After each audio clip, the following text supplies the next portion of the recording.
Iiplastiki zilahlwa ngokungenankathalo kwizitalato zeli kwaye zingcolisa amanzi, ilwandle nemilambo kwaye zikwangcolisa umoya esiwuphefumlayo.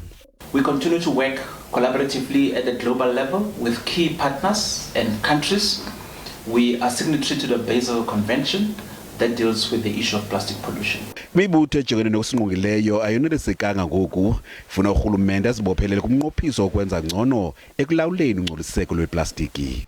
The manner in which the South African government has reacted to this treaty is actually a disgrace, because we feel that the South African government has a moral right and a moral obligation to actually set the scene, considering that we are one of the largest economies of the continent.